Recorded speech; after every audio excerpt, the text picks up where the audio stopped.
Good morning. Just finishing getting set up here. Somebody let me know if my volume's good. Thanks to the 7 folks that have joined us so far. Rudy is on. My lovely bride is on. Oh, my jiu-jitsu coach, Mr. Cody Hudson's on. My sound okay? This is Coffee with Rich on a Monday morning. I'm going to do this for a while instead of just sitting at home with nothing to do. I'm going to talk to you guys about emerging threats. We're going to borrow a little bit on my disaster preparedness days and my useful paranoia to talk to you about some things that might concern you. And every Monday morning, we're going to talk about a specific threat. Just like on Fridays with Coffee with Rich, we talk about a specific gadget. We're here on Emerging Threats Monday. We're going to talk about things that concern me, things that I think we all should probably think about and plan for in some small way. I'm not saying consume your life or make you weird, paranoid. It's something you might want to think about. Wow, okay. Thank you to the 7 folks that are on here. Let's see who's on. Cody says, sounds good. Rudy says, good morning. Doug Lightfoot is on. Rudy says, sounds good. Mark is on. Jim is on. Doug Lightfoot says, good morning, Rich and Warrior Nation. Good to see y'all this morning. Good to see you too. Well, without further ado, man, I'm going to jump into it because I think we got a pretty good show for you here today. Let's get this out of the way. Welcome to Coffee with Rich. It's Emerging Threats Monday, and we're going to talk to you about what happens when the grid goes down. What are some threats to the American grid, and what can you do to better prepare your family in the event that our grid goes down? And what are some things that can make it go down? These are things maybe you need to be aware of. Swag, man. If you want to get some American Warrior Society swag, like your old pal Rich Brown is wearing, you can do that at AmericanWarriorShow.com or AmericanWarriorSociety.com.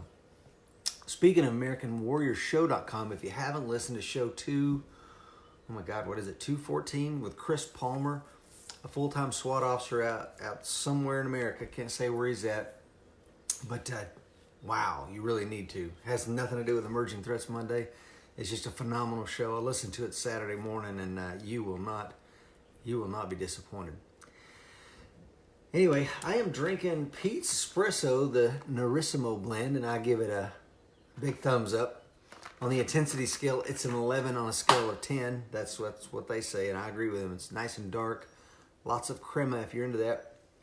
And I'm drinking it out of my beautiful coffee cup I got in Vietri in Italy last year, and my prayers and thoughts go out to all the people that have been affected in Italy. What a beautiful place, and what a terrible tragedy that's going on there. American Warrior Society this morning is the sponsor of Emerging Threats Monday, and I want to say that we have 2 parts to the American Warrior Society, American Warrior Show. American Warrior Show is free. AmericanWarriorSociety.com. Free. Gives you hundreds and hundreds of articles. One of them written by Doug Lightfoot, who gives us a little experience that he had with RSV, and you don't know what that is, you need to, because it's very timely and relevant to what's going on with COVID, and some simple things that you can do at home to care for your loved one with some lung problems. So please check that out as well. If you want to check out the paid content, now that's the Training Vault. That's where all of our premium programs are that will program you to make you a better shooter, a better fighter, a better everything. Check that out. First 14 days don't cost you anything. All right, I think we've paid the bills now. Let's get into Emerging Threats Monday. The article that I'm going to ask you to check out, and there are links to everything that we're going to talk about this morning in the notes on this thread. I think it's either at the top of your screen or at the bottom of your screen. Please check that out. But before we get into what you need to be reading right now, relevant to today's show, I'm going to ask you, please like and share. Thank you to the 20 folks that have joined me this morning on a Monday morning. Let's kick your week off right. Give you something to think about as you drive into work this morning. But please take a moment to like and share, and I'll sip my coffee real quick.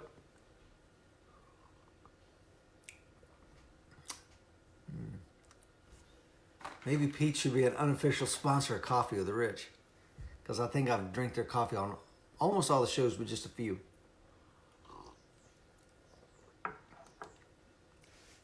Okay, the article I want you to check out is a book review done by Mr. Bob Beal. I don't know if Bob is on this morning, but it's a book by Ted Koppel. Matter of fact, I've got it right here. Lights Out by Ted Koppel, and a cyber attack, a nation unprepared, surviving the aftermath. So phenomenal book, can't recommend it enough. Bob wrote Bob Beal, American Warrior Society life member, I believe, Bob. And Bob spent a lot of his youth with a 3-letter agency. I don't know if he wants me to say. It's in his bio on the article, so you can check that out. Now he does research and development, I believe, for probably the military-industrial complex. I don't know. Bob's a phenomenal guy, and I'm so glad he read this book and did a review for us. And I tell you, based on that review, man, I went out and bought the book myself, and it will keep you up at night. Show number, that's the article you need to read. It's in the links in here. And also, I got links for you to today's show that I'm going to recommend you go back and listen to. Show number 70, way back in the archives, the Carrington Event.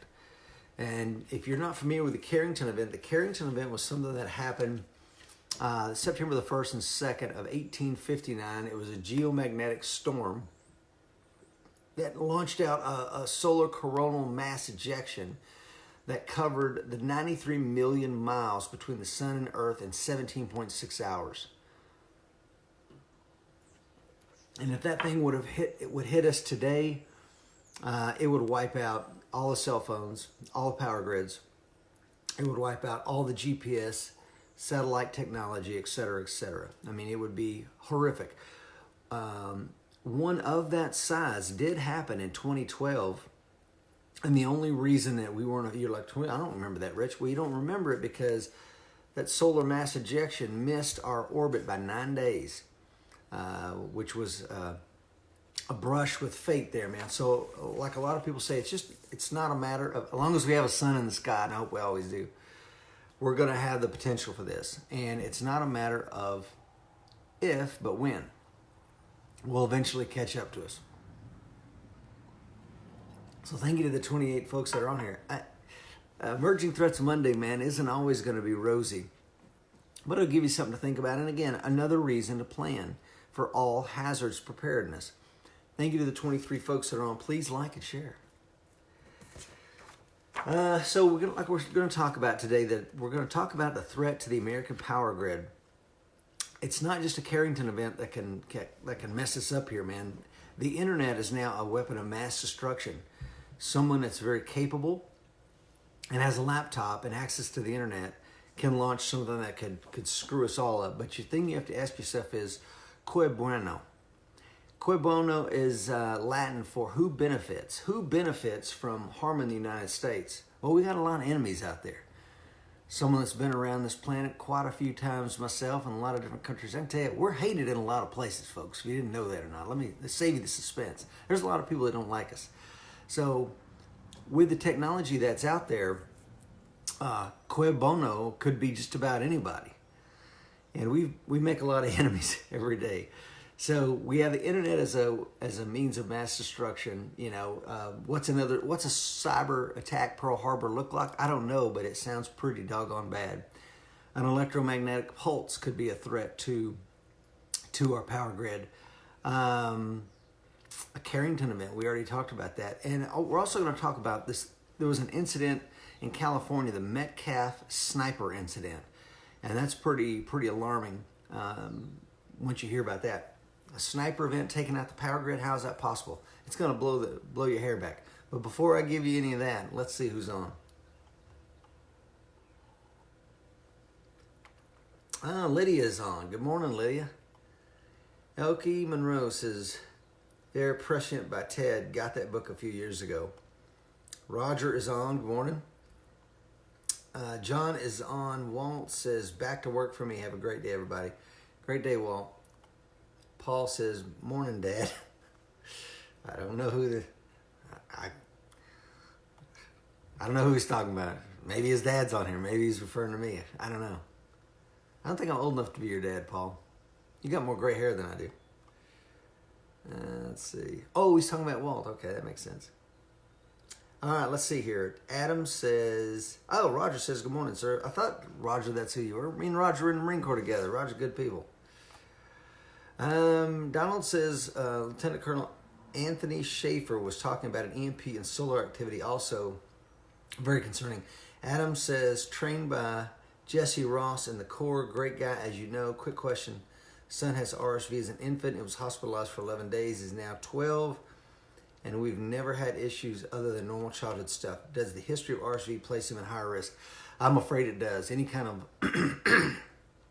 if you're a smoker, if you're a vapor, if you're an asthmatic, if you've ever had some sort of lung damage, you could have scar tissue that could lead to a rougher time in the COVID environment. So I'm afraid, yeah, any of those things could.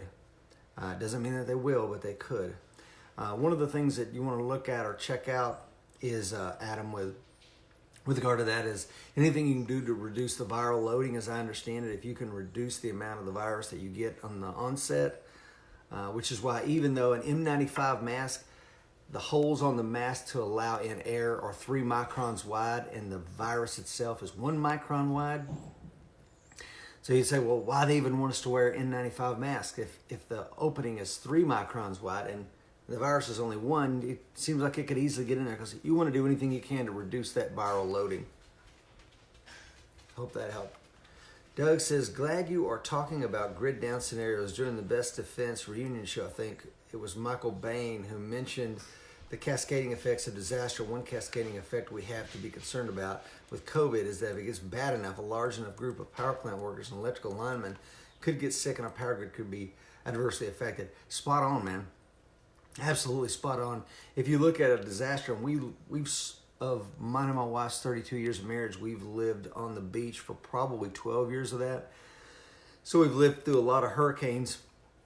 And I can tell you that, you know, it's always reassuring to see the power trucks coming into town to restore power. But you only have that because there are unaffected areas. What if the whole place is affected? You're not going to see that level of response. Thank you to the 29 people that are on this morning. John says good morning. Linda says good morning. Elke says, fortunately, the power grid is largely on autopilot. Unfortunately, the power grid is largely on autopilot. So true, man. And what a great segue. I'm going to borrow that segue. Doug says, I have the same concern about Adam. My son had RSV and suffered a lot. 6 months old, 5 to 6 years. Yeah, still trying to watch him closely. That's all we can do. Paul says he was talking to Walt. Yeah, I get it now. Christopher says, good morning, Paul. Says, true, I do have more gray hair. Wearing it well, though. Man, you are. That salt and pepper hair, brother. You're rocking that stuff. Robert is on. Okay, here we go. 28 folks on. Let's get into Emerging Threats Monday. So, like I said, we're talking about threats to our power grid. We talked about the internet could do it via cyber, some sort of cyber attack, Pearl Harbor. We talked about an electromagnetic pulse being a threat. We talked about another Carrington event or massive solar ejection event. Any one of those could take it out. Now, it really affects 88% of America, probably the most, because as I understand it, 12% of Americans, that's 42 million Americans, get their power from some sort of rural co-op. And I'm one of those Americans. We have Volunteer Electrical Co-op. It's a ragtag organization up here in the Cumberland Plateau. And the reason I say that those are less vulnerable to some sort of grid attack is because they have low to no internet involvement with how they distribute power. But I can tell you, it also makes us extremely vulnerable to something like the ice storm we had in 2015. It was a 1 in 100 year ice storm. And it took, we had the power out here on the farm probably about 4 or 5 days. But a lot of people had it out for weeks because, again, we're a rural electrical co-op. They don't have many assets. So it's a plus and minus. In a grid down scenario, maybe up here on the plateau, we might be okay. But for about 88% of Americans, they're going to be hurting.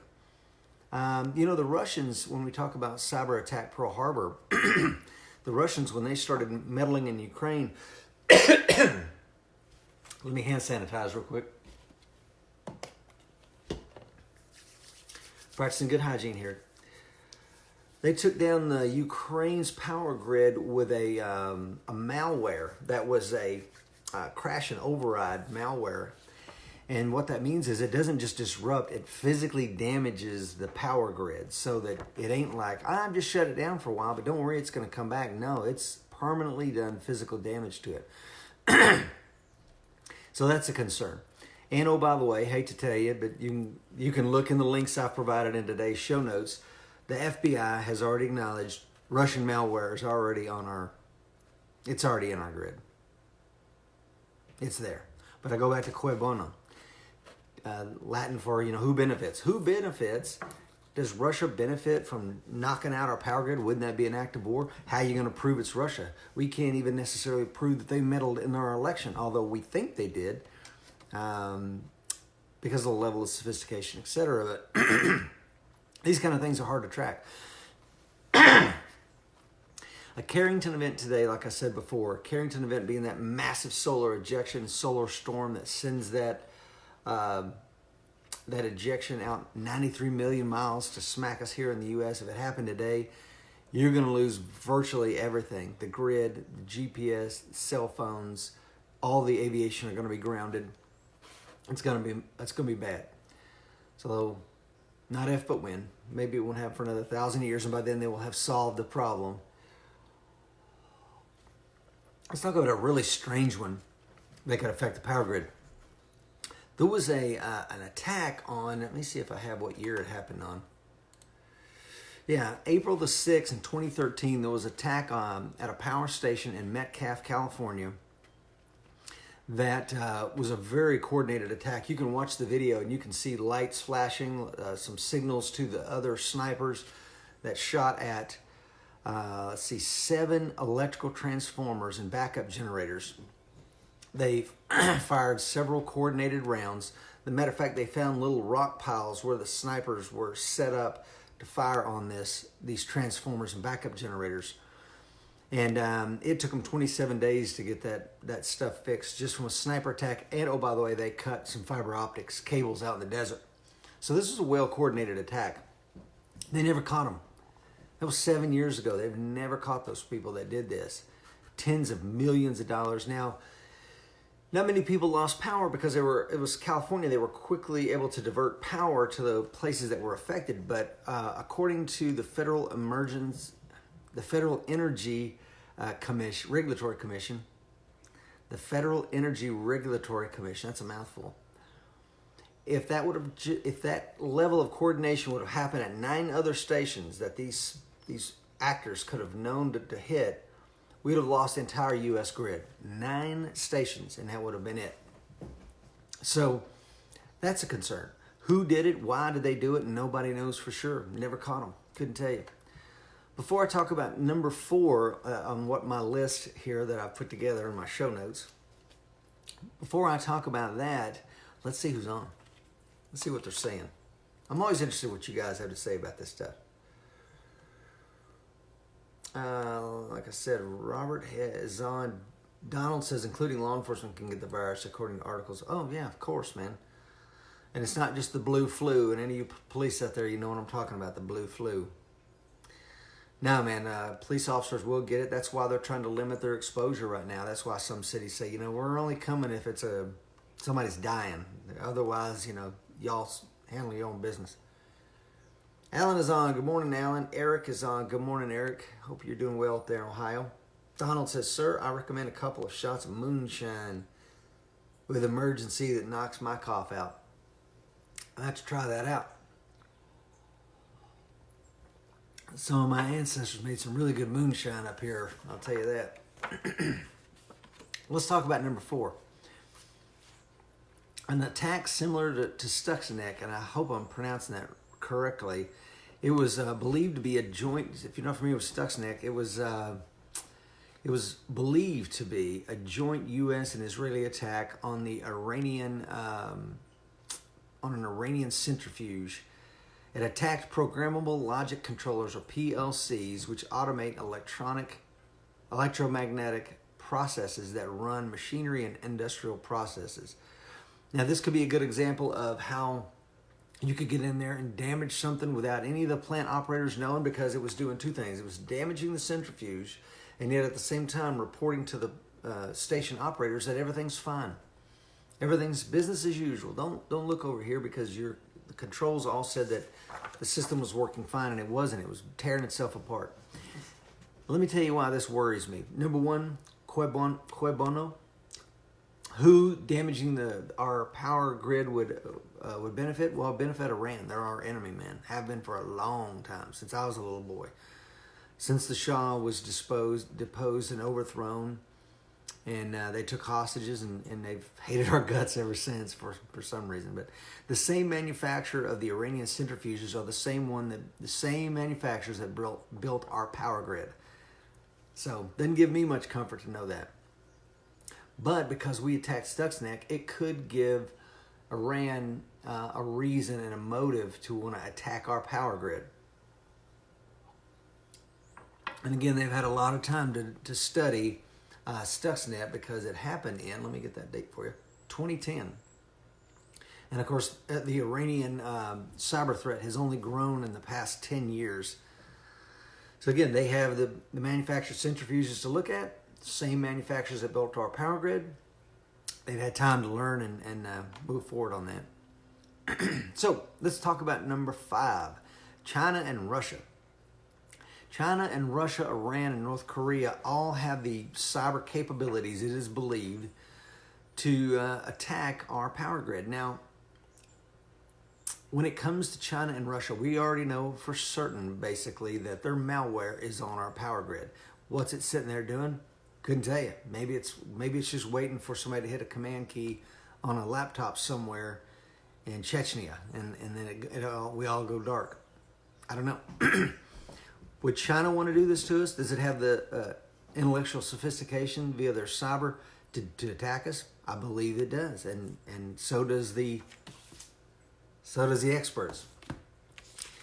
But our interests are so interconnected with China and Russia that the likelihood of them having the benefit from our tearing up our power grid would be pretty low.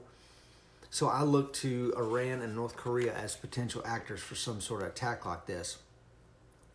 When it comes to Iran, we already talked about why Iran may want to. North Korea only has 1,024 IP addresses in the entire country.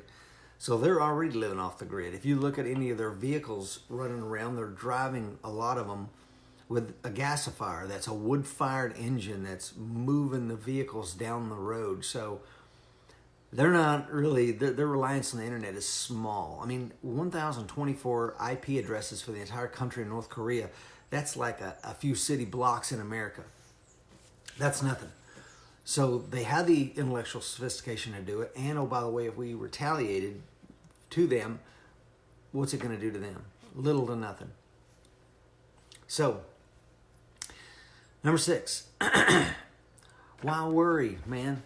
Why worry, Rich? Why? You're just a worry wart, pal. Because here's the deal, man. Smart people are up there planning for this kind of thing, and they got you covered. Well, what you find out in here is Ted Koppel thought when he went into writing this book that that's exactly what he would hear, and what he found out was the absolute opposite. And there's some reasons why they can do so little to do anything about it. It says, you as the individual person can't do anything about protecting the power grid, and the government can do very little as well. And we're going to talk about why that is. One of the problems is, man, it all comes down to really the critical vulnerability is large power transformers.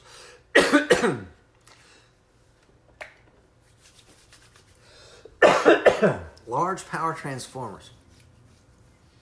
Why is that such a threat? Well, I'm going to tell you.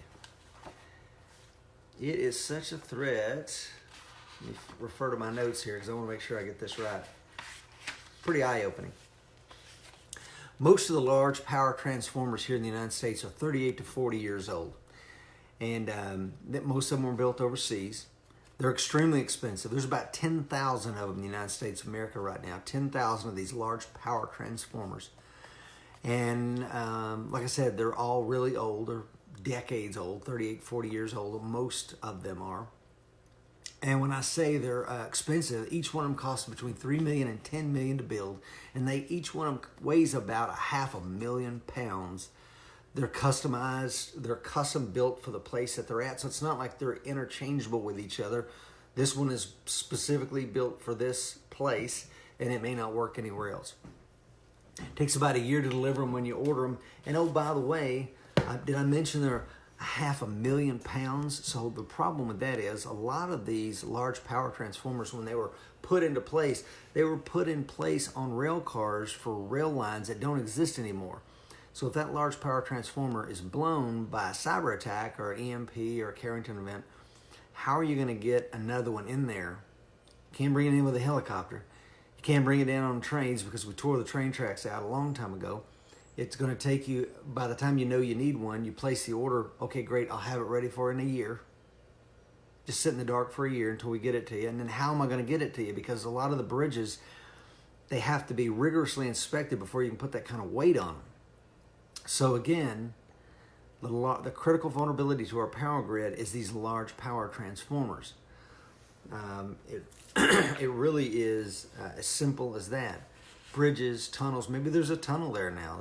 How are you going to get it to it? And oh, by the way, did I mention most of them are made in China? Yeah, most of them are made in China. Okay. Number 7. Now, I do have some hope for you. We're going to finish on the high note. When Bob, like I said, Bob Beal, who wrote this article for us, he wrote the book review to Lights Out by Ted Koppel. He concludes his review because he does, I think, work for Lockheed Martin. And he does work in defense, DoD research and development. And he said that the Defense Advanced Research Project Agency started something called Rapid Attack Detection, Isolation, and Characterization Systems, or RADICS, which is an early warning and response to cyber attacks on our grid. So that was one of the things that came out after Ted wrote this book a few years ago. Now, are they ready? Man, I sure hope so.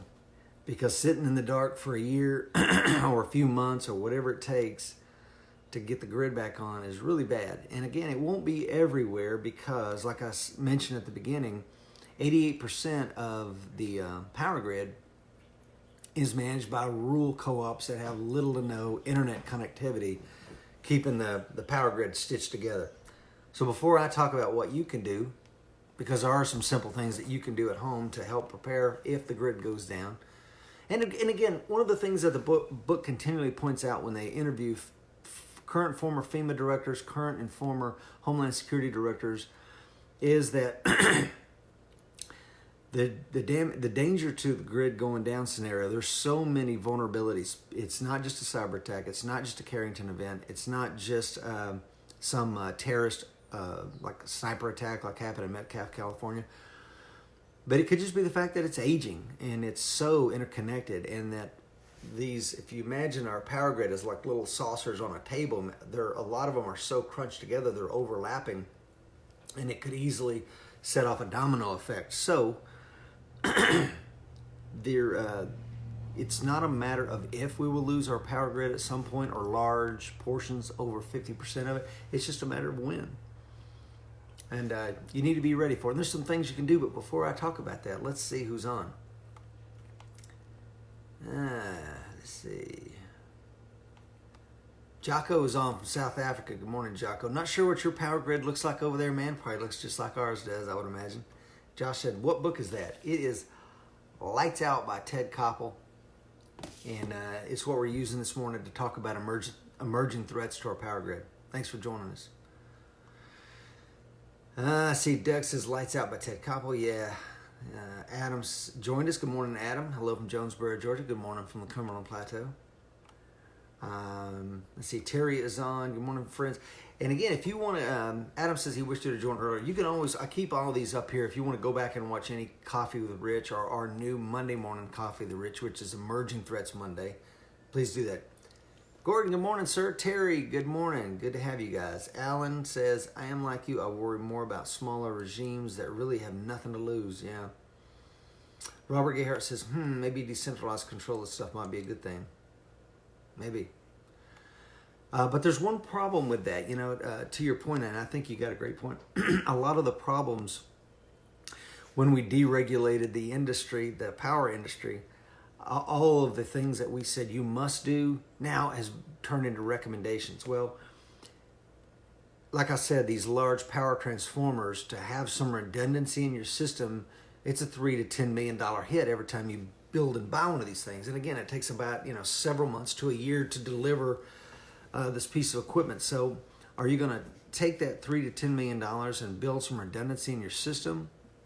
Or are you going to return that money as profits to the shareholders? I'll tell you what we do in a capitalist system. Take a wild guess. We are a reactive democracy. We are not a proactive democracy. And it's a strength and a weakness.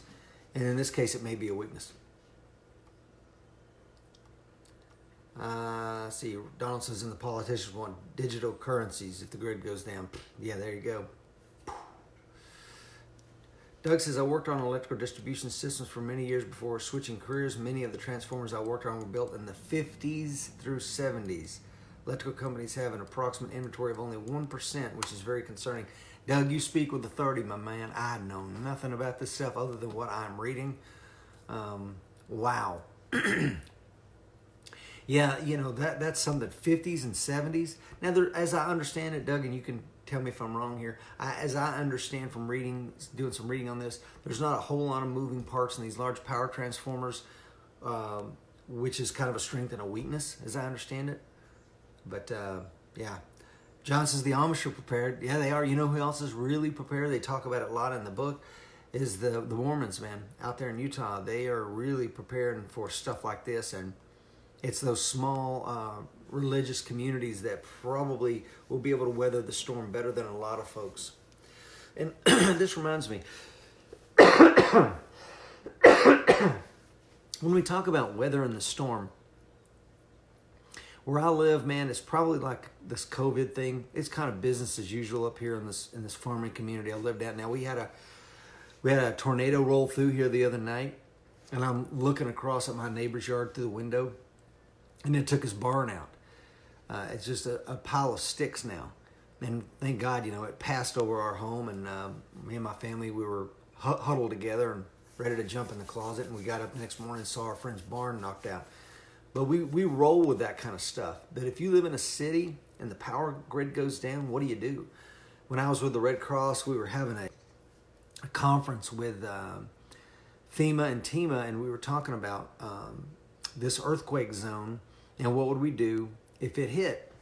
And literally, because it's a congested area, I won't say where, we were like, maybe we could just drop leaflets over the city and tell them, pick this leaflet up, face east, and start walking down the interstate, and you'll arrive at some shelters that we could build up outside of the city just to get everybody out of there. And then law enforcement could sweep through, and EMS could sweep through and help people that couldn't get out. So they're planning on it, but it's literally that kind of to pick up a leaflet and start walking east on the interstate to walk to a shelter. I mean, really, that's your plan? But yeah, sometimes that's the plan. And thank you to the 32 people that are on this morning. Fixing to give you some tips on what you can do as a family. Alan says we have a few of those small power companies in Virginia, and they have outages on a regular basis. Our power stinks up here. It's awful. We have power surges in here that I've got almost everything in my house on a surge protector because it was just blowing out coffee makers and all kinds of stuff. It is terrible power.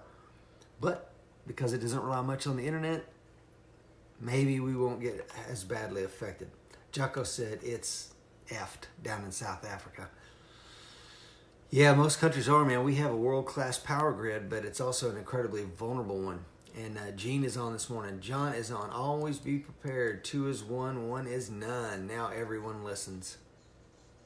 That's wise words. Adam says, I'll watch. Just getting ready to train, yeah. John says, I love to listen to you. Hey, man, happy to have you. Jocko says, we are getting load shedding here every now and then. 2 to 3 power shutoffs per day of 2 hour and a half to ease the strain. Then our power utility is under strain. I remember being in a lot of third world countries, man, the power just goes out periodically. And if you're dining in the middle of it, they bring candles around, you light the candles and enjoy dinner in the dark, and eventually the power will come back on or not, and you leave. And that's just kind of how people roll. We're not used to that kind of disruption here in America. John says, worked for an electrical facility earlier in life, then they were not ready for my friends. They're still not ready. No, they're not. And, it's partly not their fault. Like I said, to build in the kind of redundancy they need for us not to be affected would, tens of thousands more of the large power transformers. Whew, it's a lot of money. Elke said, for folks with Fox News in the background, pause. Trump is doing Q&A. Roman is on. Good morning, Roman. Doug says, no moving parts. Biggest concern is the insulation in the transformer itself breaking down over time, especially if something external, such as lightning strikes or surges caused by control failures, malware attacks. Yeah, thanks, Doug. Scott says, even though you think you're isolated, we're at a generator, we are nationally connected. So true, so true. Gene, good morning, crew. 3 small tornadoes up here over the weekend, yeah. Okay, let's talk about some things you can do. Take care of your families and your communities, man. Have food and water for 30 days. I think that's just a good idea to do anyway. Generators. A lot of the things that generators can do is give you a good artificial climate. Because as human beings, we live in a very small band of temperatures, really. So you're going to want to run an air conditioner unit. You're going to want to run some heat. Like we heat with a wood-burning stove, but if it happened in the heat in the middle of summer here in the South, it's going to be brutal, man. So having some generators is a plus. Matter of fact, guess what we're doing up here today? Me and my son. We're going through the generators. We're bringing them out, firing them up, make sure they run okay. Then we're going to plug in the whole house because I've got it hooked up on a switch where I throw a switch and it provides power to my house and my dad's house next door. So I'm not telling you to do something I wouldn't do, man. I made the expense. We did this 5 years ago when we lost our power for 4 or 5 days, man. And I'm as prepared as I can be with that. Have a plastic tub ready with oil lamps and candles and lighters and a hand cranks, weather radio, etc. is also a good idea. Have that tub somewhere where you can easily get to it in the event that the power goes down. You grab your flashlight, you walk over to the tub, and you start handing out candles and oil lamps, etc. to your family. Have money, man, like us. I think it was Robert mentioned, not digital currency, good hard cash home. We have a little money box here at home where we keep a lot of cash that we can use in the event of an emergency. Not a lot of cash, but enough to tide us over until the ATMs come back on. Medications is another thing, as this COVID has taught us. And this is really a good wet run for your preparedness anyway. Now that people are becoming more preparedness minded, having enough medication to ride out a storm, 3 to 6 months worth of medication is probably a good idea. And then we need to talk about tarps and stuff to plug a leak in your roof, or a few sticks of PVC, some cleaner and glue and stuff like that, so you can make some small repairs to yourself. There's not a whole lot, honestly, that you can do. If the power goes down, you're going to be stuck. Especially if the power goes down, and you're only locally affected, and you can get your family out and go get a hotel down the road and be in an unaffected area. Maybe that's not a bad idea. Take your family and your pets and get out of there. But when the grid goes down everywhere, where do you go? I've mentioned this before, and I'll say it again. Was when I was with the Red Cross, we had a saying that all disaster is local. And that is true in the sense that you're all in it together. Your friends, your family, your community, everybody that you know and love are affected. But it also means that it's local. You can drive out of it. Well, in something like the grid down situation, it may be states away that have power. I have to drive to Nebraska to find a state that has power. I'm just using it as an example. There's, as I understand it, and Doug, you can correct me if I'm wrong, there's 3 major power grids in the U.S. And what happens if 2 of them are hit by malware? It doesn't sound good. So anybody have any questions for me before I let you go? I'll check out the comments real quick. I know we've been on there for 40 minutes on Emerging Threats Monday. I want to get you on your way to work or wherever you're going this morning, on your way to the couch if you're in quarantine. Let's see who's on. Let's see.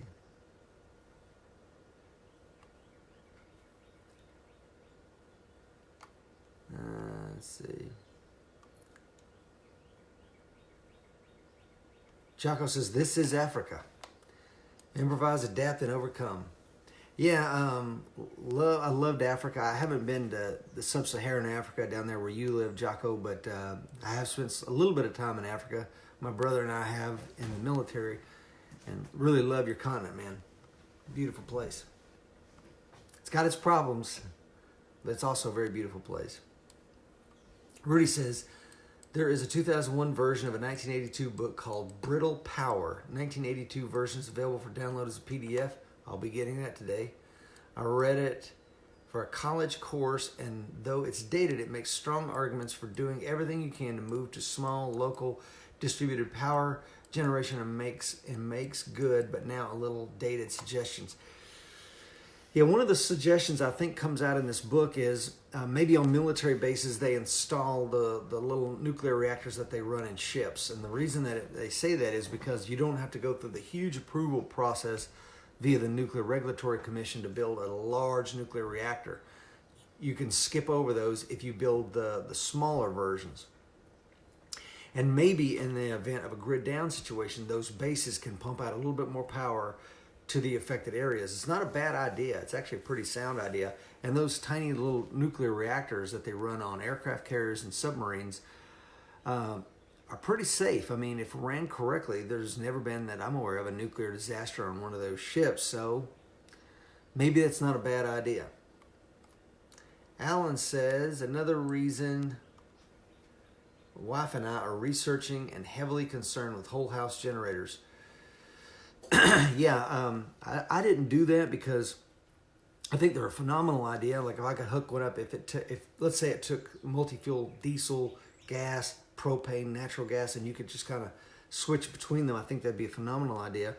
And for the most part, you can run it on natural gas. But if somebody turns off the supply of natural gas further up the line, you can switch over to a local propane tank like I have. 500-gallon propane tank. Once you run out of propane, you stop putting diesel in your tractor and start putting it in the generator. So those whole house generators are a phenomenal idea. I bought 2 large movable ones because I wanted the ability to take that power wherever I went. During Desert Storm, man, our unit didn't have a lot of power. So when we captured Iraqi units, we took their generators to power our stuff. Hopefully you can still see me. My feed is kind of frozen, but I think we're still moving. Let's see. Chris says, good stuff, gotta go. Have a good one. You too, Chris. Wade says, good morning, Rich. Everyone stay safe. Donald says, silver and gold is a plus. Elke says, another rule of 3 months cash on hand. Solid. John says, is moonshine medication? Could be. No, I'm just kidding. I don't think it is. Dex says, I think that there are 4. Texas pretty much has their own grid. John says, pleasure to be here again. Linda says, thank you for all the information. I ordered a copy of this book today. Another great book about EMPs, but it's fiction. 1 second after makes you think. I think my good friend Mike Seeklander was saying to read that. Okay, I'm ordering that today, Doug. Elke says, thanks, Rich. Got to run. Gordon says, what about solar backup? Solar backup's a phenomenal idea. Matter of fact, I don't know when we're going to get on board. We got this giant generator in the sky, and it rises every morning and sets every day. It's been there for 4 billion years. It's going to be there for another 4 billion years.